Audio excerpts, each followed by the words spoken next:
Story 1. I dealt in 2 casinos in Australia for a total of around 5 years. There are so many stories, but the worst one would have to be the guy at 5 in the morning on Christmas morning. He mentioned to the guy next to him that he had to be home by 7 so he could be there when his kids woke up and opened their presents, but he was still at the table at 9. Story 2. My mother-in-law was at a casino in Las Vegas when there was some kind of altercation that involved a gun. The police told everyone to get down. While crouching on the floor, people were still reaching up to play the slot machines. Story 3. I worked in the cage at the time. A guy came up and withdrew $10,000 from his checking account and went out and played. He came back 30 minutes later and did it again. Another 30 minutes and he did it again. He came back a fourth time and then started doing cash advances against his credit cards. He went through all of them over the next 5 to 6 hours. Right before my shift ended, he was at my window going through every card in his wallet. All of them were declining, and he asked if we offered credit, which, thank God, we didn't. Altogether, he probably lost a bit more than $120,000 in a night. Not the most I've seen, but he clearly couldn't afford to lose that much. Story 4. Had a lady in a nurse's uniform walk out the front of the casino. She stopped by where I was standing and just blurted out, "I just lost my rent and grocery money." The only thing I could say was, "Oh no." She then looked at me and asked if I had any money she could borrow. I told her sorry, but no. Story 5. Worked surveillance at a casino for a bit. Every time someone hit a jackpot at a slot machine, we would pull up their account. They were always 100% of the time down on their lifetime earnings. This included people that hit for $50,000 or more. The worst one I saw was negative $375,000 for the year, in July. Story 6. I am a high-limits baccarat dealer, and I have many regulars I see every single day. There's one lady who plays $3,000 to $4,000 a hand and gets so far down that when she hits for a bonus and makes $150,000, she barely cares because it doesn't even put her at even. Story 7. Former addict, 5 years clean here since January 1st, 2020. I once had 2 doctor's appointments in the same day. One was for my knee and the other was just a routine checkup, but they were spaced out by 3 hours. Since I wasn't at work that day, I drove 60 miles to the casino only to lose $700 in that time frame. I did, however, make my second appointment, so that was a plus. Story 8. I live in Australia, which most people don't know has the highest rate of gambling losses per capita when compared globally. You can gamble at any pub or bar in Australia as long as you are 18 or older. In one state alone, in the last 3 months of 2024, the total losses were $2.2 billion. It's very hard to watch but hard to fix as it's legal and socially acceptable. At least when you go to Las Vegas, it's a trip with friends or family, and people are having fun. No one is really having fun here. They're like robots on the slot machines. I have regularly seen people blow through a whole paycheck in minutes and then try to borrow money to win it back, or get payday loans with insane interest rates. It's a big problem here, but there's too much money involved for anyone to change anything. Story 9. I was a hostess at a casino about 10 years ago. I worked on the top floor and normally watched people on the roulette tables below between orders. I saw a guy turn 50,000 into 250,000. He was awesome, tipped us all, and left. I carried on with my shift, went for my lunch at about 1 in the morning, then went to the smoking area to find the same guy who had won with his head in his hands. He asked me for a cigarette, so I gave him one. I noticed he was crying. He proceeded to tell me how he went for some drinks, came back, and lost it all and more. It was a regular thing seeing people crying in the smoking area. But this guy really messed up. Edit. My grammar is not great. Story 10. I had a guy win 40,000 on a slot machine on one of his first pulls. The guy was so excited and went to cash out. The cage attendant gave him 2,000 as his winning. When he asked where the rest of the money was, she smiled and said, "Child support." The guy had to be escorted out by security. Story 11. I fix and repair poker machines in Australia, mostly in small rural towns, and the turnover figures on the machines are astonishing. One of the pubs has a lady who drops 40 to 50,000 a week, And all the pub has to do is ask her if she's okay or if she would like a cup of tea.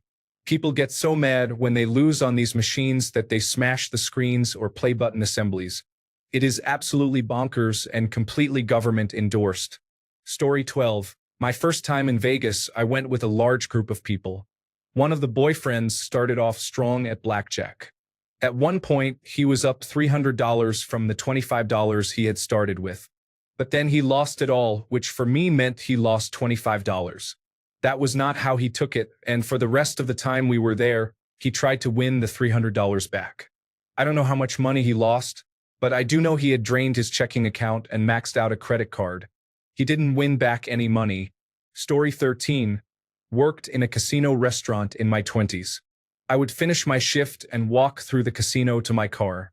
When walking back through in the morning, I would see the same people wearing the same clothes on the same machines. The only difference is it's coffee with their cigarettes now instead of soda. Story 14. I worked at the member rewards desk, and a high-ranking member asked me to change her mailing address so we can still send her promotions to the address of a local homeless shelter. Story 15.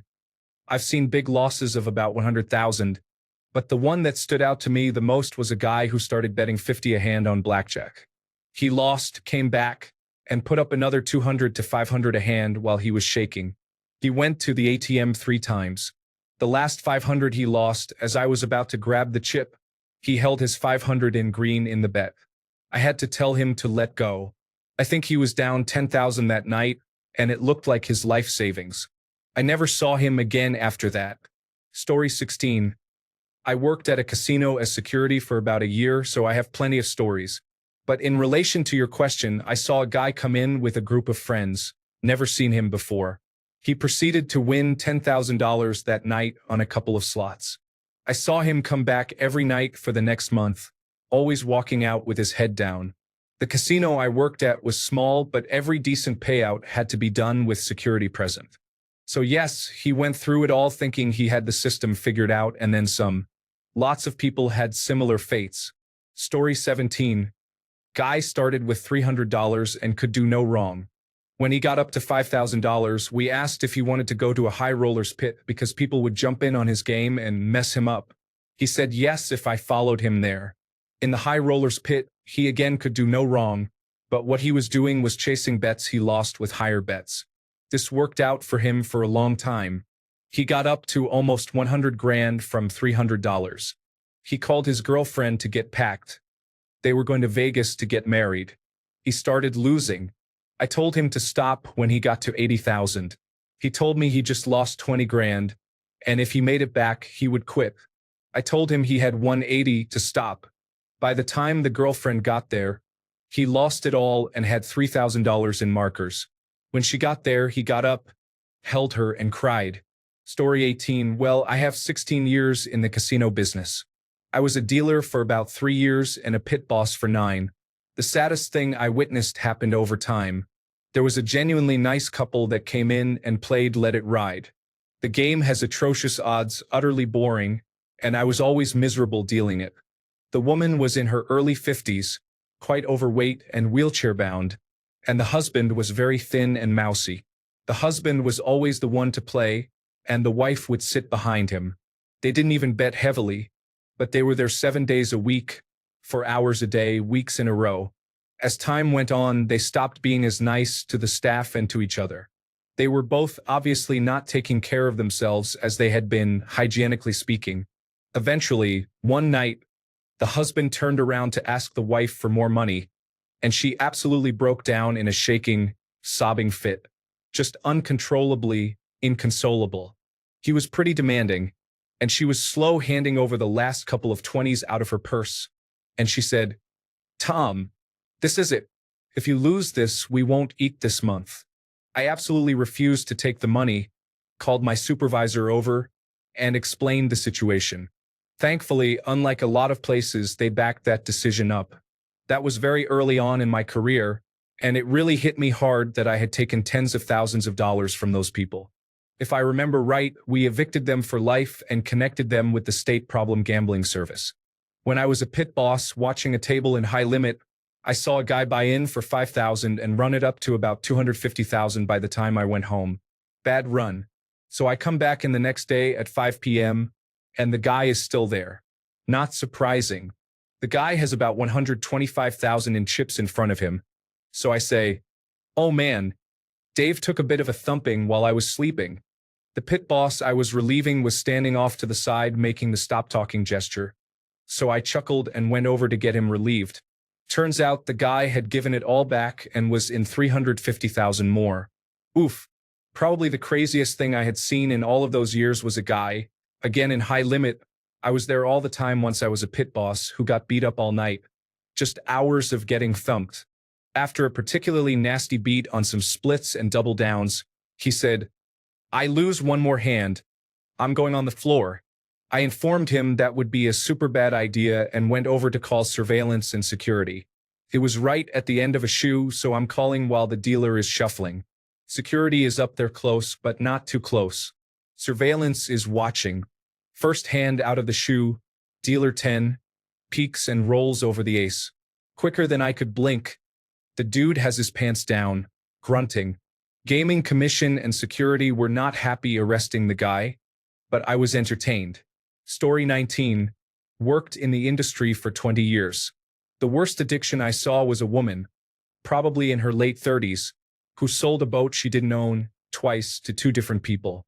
This same person was also in charge of a Girl Scout fund for a planned trip. When the time came, there was no money in the fund. Story 20.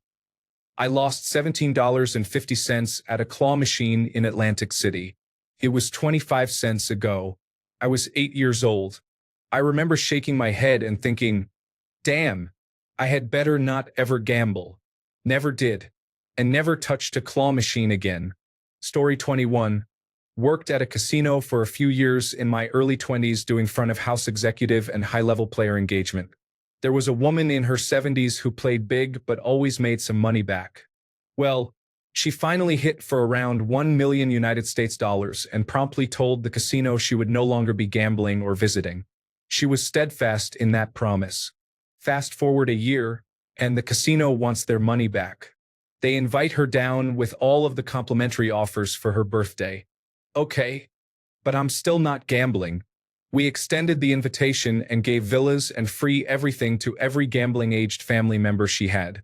It was probably more than 15 people there to celebrate her birthday.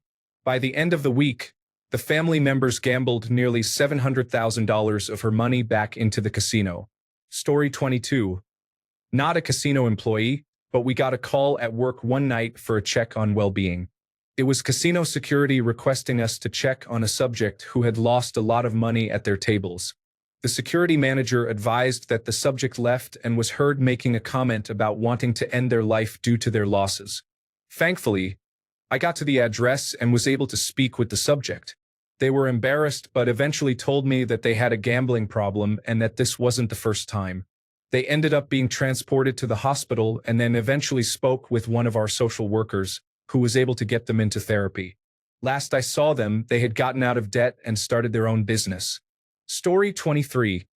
My name is Epicenter, and I have a problem. I was in the Air Force at the time, roughly 1996.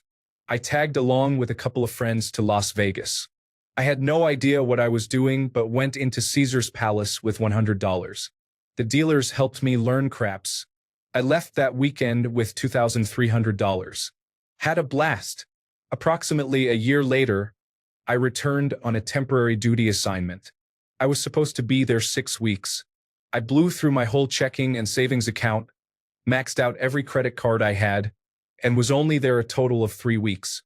I happened to be there over the 4th of July weekend. We had a cookout planned. I never saw the light of day that whole weekend. Luckily, my roommate noticed my activity. He anonymously spoke to my first sergeant. I was called into his office, where we spent the better part of 2 hours breaking down what I spent. That's when reality hit me right in the face. We totaled it up to around $12,000. He sent me back to my home station with strict orders to go home and not stop. It was about a 9-hour drive. I made it home and was greeted by my home unit first sergeant the next morning. We spoke in depth, and he assured me that I wasn't in any trouble. At no point did I neglect my duties. I was sent home for my own safety. It took me approximately 7 years to pay off that debt. It was a glorious achievement. If you're out there, Senior Airman, insert name here, thank you for noticing and reporting me. I was angry at the time, but sincerely appreciate your attention and concern now. Story 24. A guy who randomly came into the casino where I work played a progressive blackjack side bet, and wouldn't you know it, he hit for $500,000. He bought a Rolex and got his girlfriend breast implants. Over the course of the next 1 to 2 years, he was on a slow decline because you could tell he was starting to get into drugs, and his bets were getting bigger and bigger. He disappeared for a while, and I heard from coworkers that he overdosed and passed away. Winning that jackpot was probably the worst thing for that guy. Story 25. I used to be a game technician. We were glorified help desk information technology for the machines, and we also paid out people's jackpots. It was a small Indian casino in rural Oklahoma. We would have a guy from Wichita who would come down and fill our $25 machines with $100 bills and play $75 per bet, and we would have to clean $60,000 out of the cash cassette more than once per night. He would pay random casino guests to run to the convenience store and get stuff for them, then tip them $100 even though they weren't employees. Allegedly, he was deeply involved in some real estate, supposed to be the youngest person to ever get their realtor license in Kansas, and he was old as anything.